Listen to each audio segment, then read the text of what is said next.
எந்த ஜாதியை சார்ந்தவர்களா இருந்தாலும் சரி, இயேசு தன் பிள்ளையாய்தான் அவர்களை பார்க்க. நீ அவரை அப்பான்னு கூப்பிட்டீன்னா, நான் இவ்வளவு வேதனையோடு இருக்கிறேன்பா, மாற்றுங்கப்பா, மாற்றுவார். நான் இவ்வளவு பிரச்சனையோடு இருக்கிறேன்பா, எனக்கு உதவி செய்யுங்கப்பா, உதவி செய்வார்.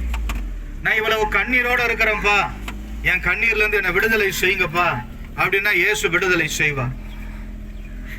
நாம தான் அவரை தேடி வரணும்.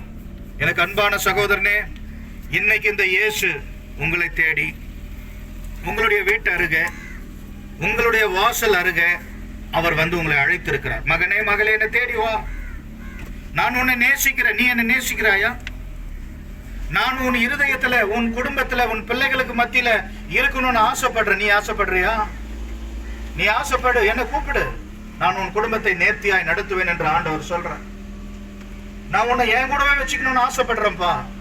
உன்னை அழகா நான் தப்பி வைப்பேன். எப்பேற்பட்ட சூழ்நிலையா இருந்தாலும் உன்னை நான் நடத்துவேன். ஏன்னா நான் உன்னை உருவாக்கின தெய்வம், உன்னை படைத்த தெய்வம். ஆகவே எனக்கு அன்பான சத்தத்தை கேட்டுக்கொண்டிருக்கிற அருமையான சகோதரனே, சகோதரியே, விடுதலை அடையணும்னு விருப்பம்மா, கண்ணீர் மாறப்படணும்மா, கடன் பிரச்சனையிலிருந்து விடுதலை ஆகணும்மா, இயேசுவின் அண்டை வா, இயேசுவின் அண்டை வா. அவர் உன்னை விடுவிப்பார். விடுதலை செய்கிறவர் ஆண்டவராகிய இயேசு கிறிஸ்து